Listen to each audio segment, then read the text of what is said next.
ठीक है दोस्तों, मुझे यकीन है कि अब तक आप सभी ने इस खबर के बारे में सुन लिया होगा जो अंतर्राष्ट्रीय सुर्खियां बटोर रही है। ऑस्ट्रेलिया के सबसे ज्यादा पदक पाने वाले और चर्चित युद्ध नायक बेन रॉबर्ट स्मिथ पर युद्ध अपराध का आरोप लगा है और वे हिरासत में हैं।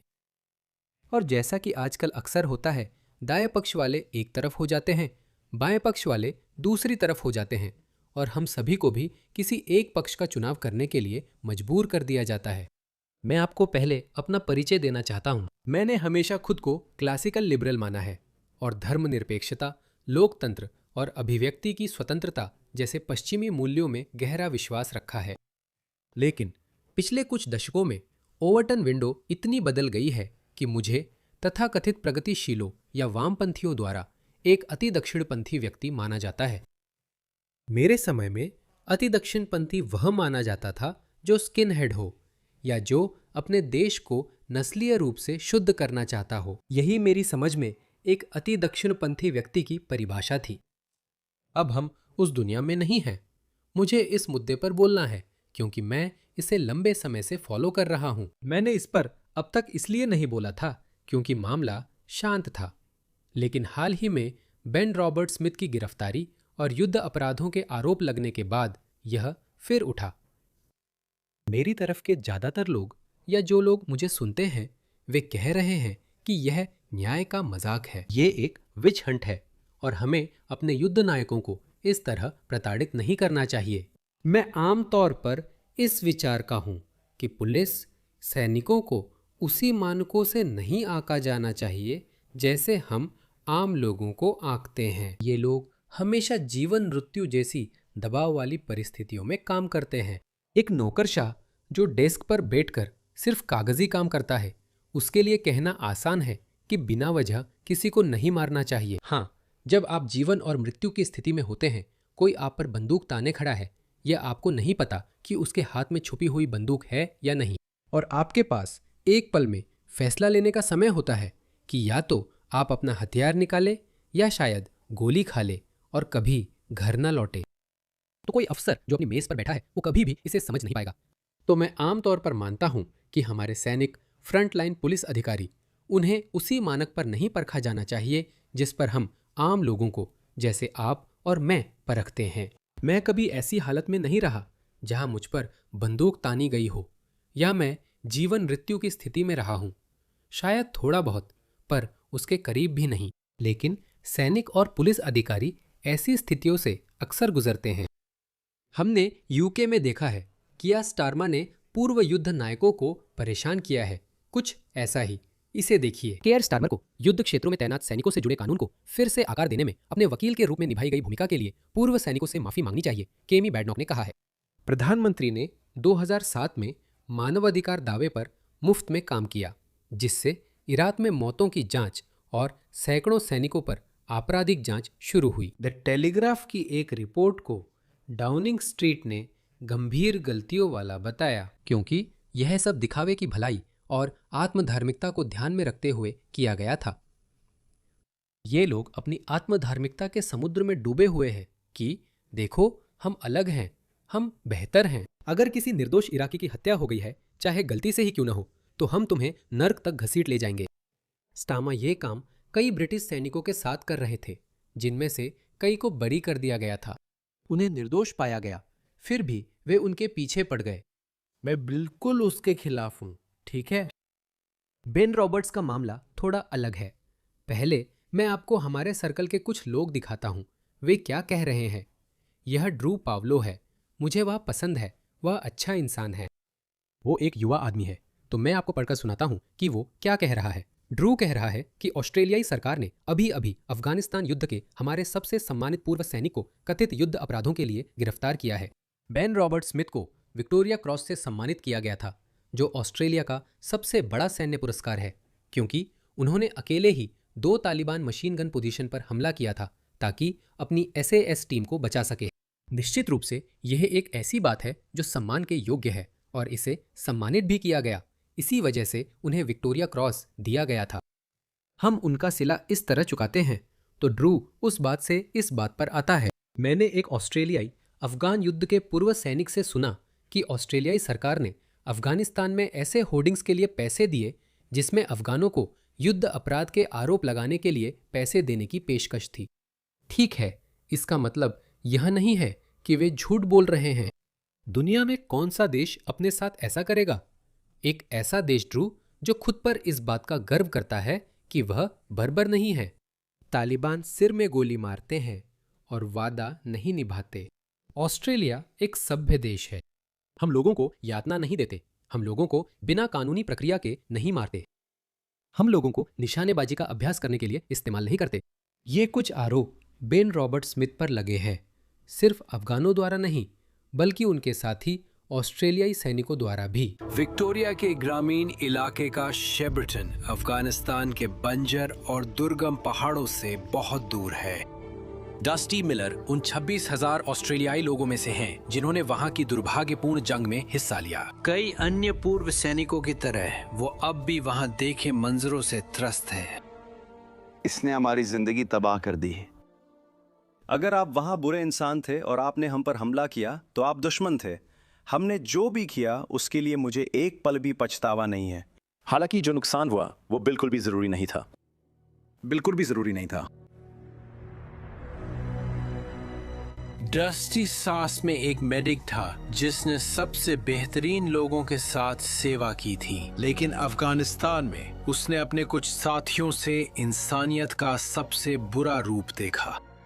2012 में उसने एक अफगान किसान का इलाज किया जिसे उसकी टांग में गोली लगी थी, जो SAS के छापे के दौरान मारी गई थी। वो मेरे साथ आ रहा है। लेकिन 7 बच्चों के उस पिता को एक वरिष्ठ सैनिक ने उसकी देखरेख से ले लिया और फिर उसकी हत्या कर दी गई। जो जाने गई, मेरा मानना है कि वे सिर्फ मार गिराने का आंकड़ा बढ़ाने और अहंकार फुलाने के लिए गईं। बस इतना ही सीधा कारण है। मुझे इसकी कोई और वजह नहीं दिखती। ये आतंक के खिलाफ युद्ध के लिए नहीं था दोस्त, सिर्फ अहंकार। डस्टी उस हत्या के बाद मानसिक रूप से संघर्ष कर रहा था, लेकिन जब उसने SAS की चुप्पी की दीवार तोड़ी तो उसे ताकत मिली।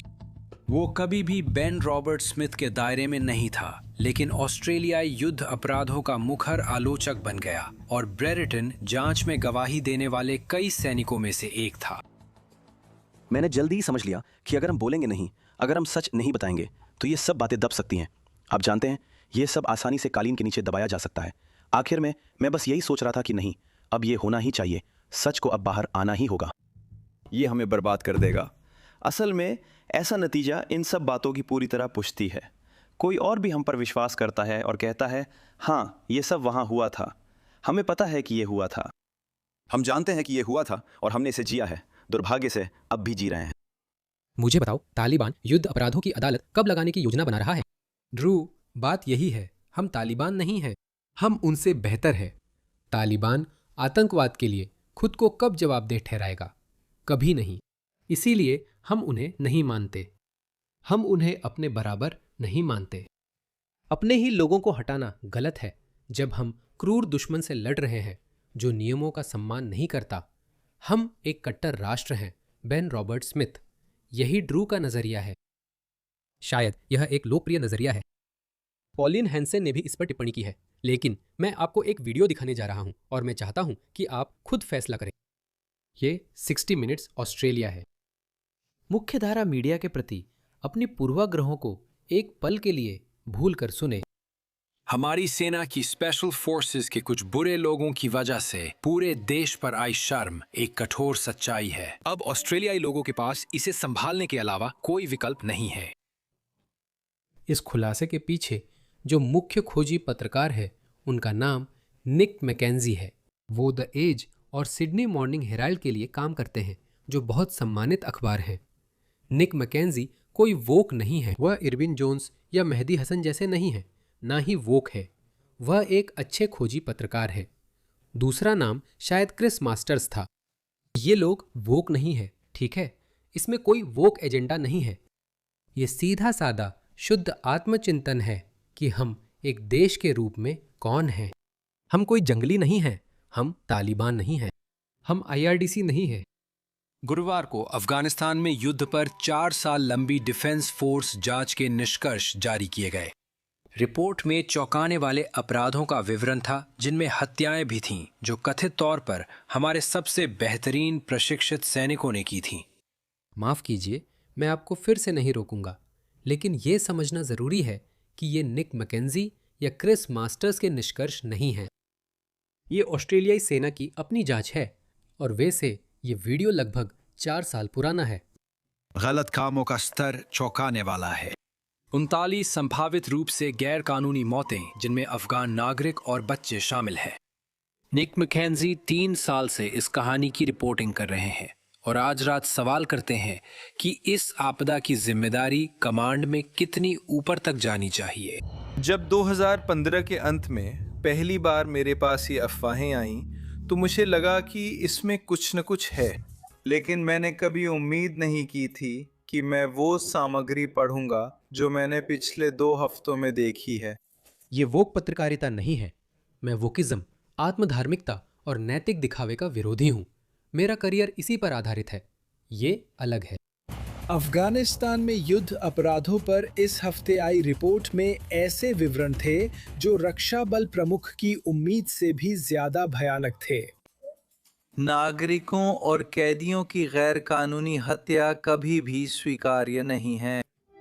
इसमें कोई शक नहीं कि यह हमारे देश के इतिहास पर एक भयानक दाग है।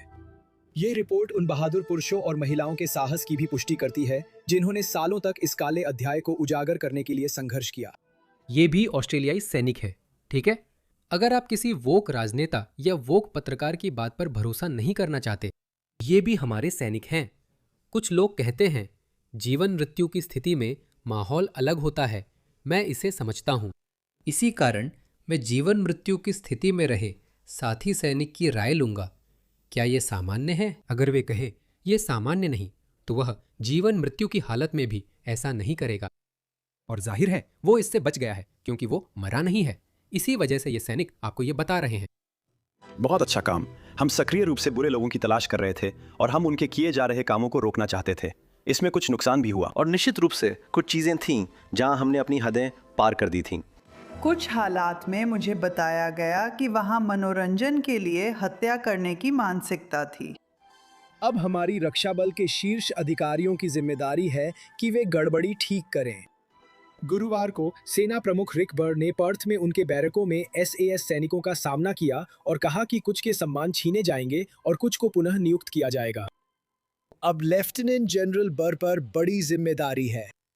जनरल बर, आपके कुछ जवानों के सेना व देश को शर्मिंदा करने पर कैसा महसूस हो रहा है? ये बहुत से लोगों के लिए बहुत कठिन है। इंस्पेक्टर जनरल की रिपोर्ट से जो खबर हमें मिली वो वाकई चौंकाने वाली थी। और सेना प्रमुख के रूप में मैं यह सुनिश्चित करने के लिए दृढ़ संकल्पित हूं कि हम खुद को जवाबदेह ठहराएं, इससे पार पाने में नेतृत्व करें, अपनी सेना में एक नई संस्कृति बनाएं और ऑस्ट्रेलियाई जनता का वो भरोसा फिर से जीतें जिसके हम हकदार हैं। करीब 25 पुरुषों पर आरोप है कि वे अफगान कैदियों और नागरिकों की लगभग 39 हत्याओं में शामिल थे। यहाँ एक महत्वपूर्ण बात है दोस्तों, ये ऑस्ट्रेलियाई रक्षा बलों पर हमला नहीं है। 39,000 ऑस्ट्रेलियाई सैनिकों ने अफगानिस्तान में 20 साल की अवधि के दौरान या जितने भी समय तक हम वहाँ थे सेवा दी थी। उसमें से क्या वह 29 या 25 सैनिक किसी न किसी प्रकार के युद्ध अपराध में शामिल हैं? ये 0.001% से भी कम है।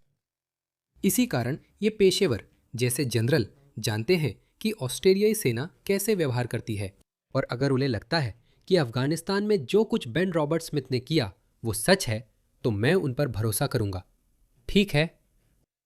सैन्य इतिहास के सबसे बुरे घोटालों में से एक। ऑस्ट्रेलियाई जनता को कैसे भरोसा दिलाएं कि ये सिर्फ कुछ बुरे लोग हैं?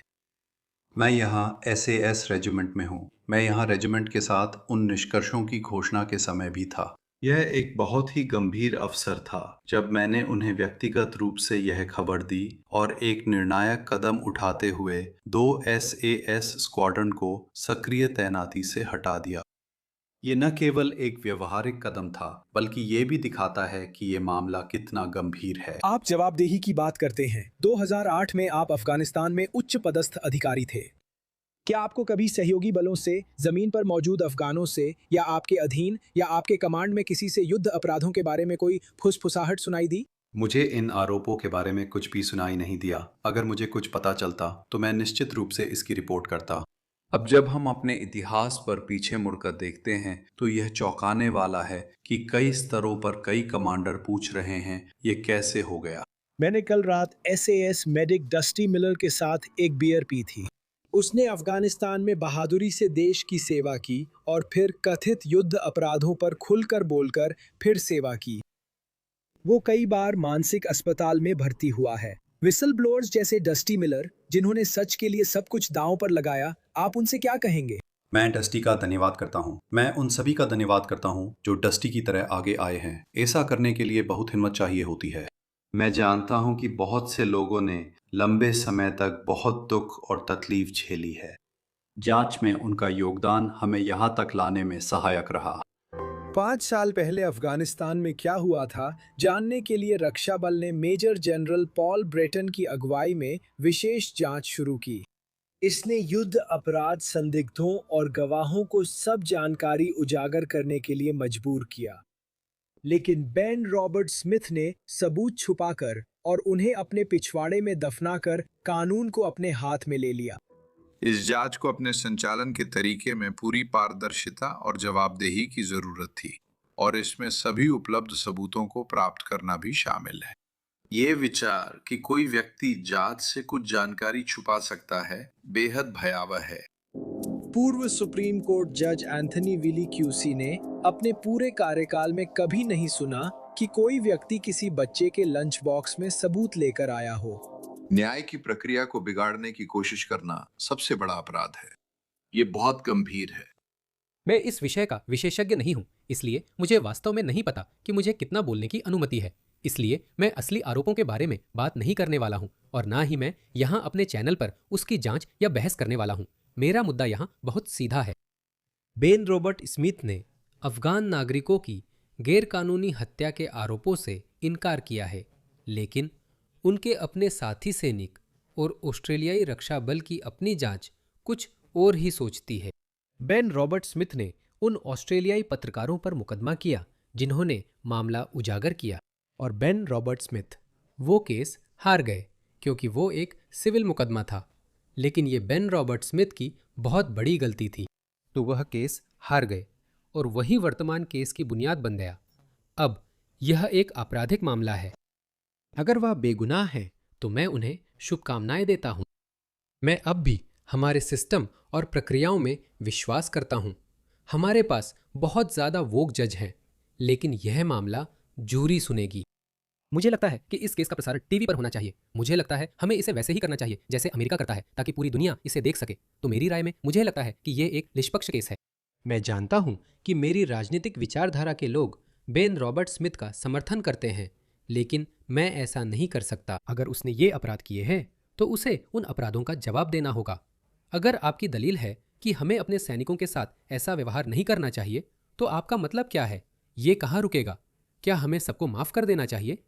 ठीक है। अगर आप विदेश जाते हैं तो हमें तालिबान या IRGC जैसे खूंखार लोगों से निपटना पड़ता है। क्या इसका मतलब ये है कि हमें हर किसी को यूं ही मारने का लाइसेंस मिल जाता है? अगर यही तय किया गया है तो बिल्कुल, मैं इसे स्वीकार कर लूंगा। लेकिन हम ऐसा दावा नहीं करते। हम खुद को कानून और व्यवस्था वाला देश कहते हैं। हम युद्ध में भी कानून मानते हैं। तो मैं आपको पॉलिन हैसन का इस पर क्या कहना है दिखाता हूं। लगता है इस मुद्दे पर मैं ही दूसरी ओर हूं। अब चलते हैं वन नेशन नेता पॉलिन हैंसन के पास, जो ब्रिस्बेन से हमारे साथ हैं। पॉलिन, फिर से धन्यवाद। मैंने बेन रॉबर्ट स्मिथ पर आपकी टिप्पणियां देखी और आपका कल का बयान सुना। मुझे बताइए कि आप उन्हें सार्वजनिक रूप से समर्थन देने के लिए इतनी उत्सुक क्यों हैं, जबकि हम अभी तक ये नहीं देख पाए हैं कि आपराधिक मुकदमे में क्या होता है। बिल्कुल सही।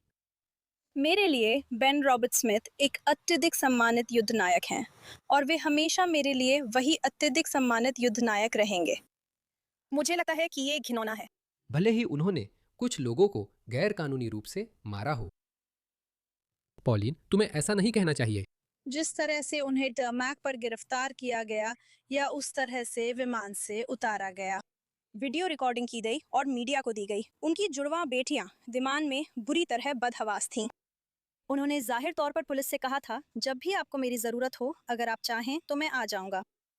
उन्होंने उनका पूरा सहयोग किया। और जैसा कि आपने कहा क्रिस, ये 17 साल हो गए हैं, 17 साल, और इसमें $300 मिलियन खर्च हुए हैं। हम अपने पूर्व सैनिकों का ध्यान नहीं रखते। ये हमेशा स्पष्ट रहा है और मुझे राजनीति में वर्षों तक इसका सामना करना पड़ा। हम उन्हें ऐसी स्थिति में छोड़ते हैं जहां वे PTSD के साथ लौटते हैं। उन्हें स्वास्थ्य संबंधी समस्याएं होती हैं, उन्हें आप जानते हैं मानसिक समस्याएं भी होती हैं। और फिर भी हमने इस आदमी का पीछा करने के लिए $300 मिलियन खर्च कर दिए। मुझे लगता है कि इसे जिस तरह से संभाला गया है वह घिनौना है, और मुझे बस लगता है कि यह महज बदले की कार्रवाई है। माफ कीजिए।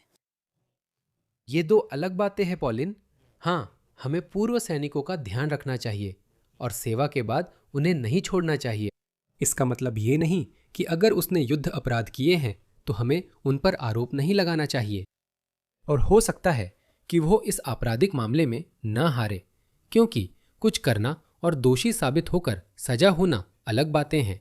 देखते हैं इसका क्या नतीजा निकलता है। मैं ऐसे व्यक्ति का समर्थन नहीं करूंगा जिसने शायद युद्ध अपराध किए हों, लेकिन जैसा कि मैंने शुरुआत में कहा था, मेरा मानना है कि अगर कोई मौत होती है तो हमें अपने पुलिस अधिकारियों और सैनिकों पर सक्रिय रूप से आरोप नहीं लगाने चाहिए। जैसा कि मैंने कहा, मैं इस केस पर बनी सभी डॉक्यूमेंट्रीज के लिंक डिस्क्रिप्शन में डाल दूंगा। मैं उन्हें अभी नहीं चला सकता क्योंकि मामला विचाराधीन है। देखिए, मुझे नहीं पता, शायद मुझे इसे चलाने की अनुमति है, लेकिन मैं कोई जोखिम नहीं लेना चाहता।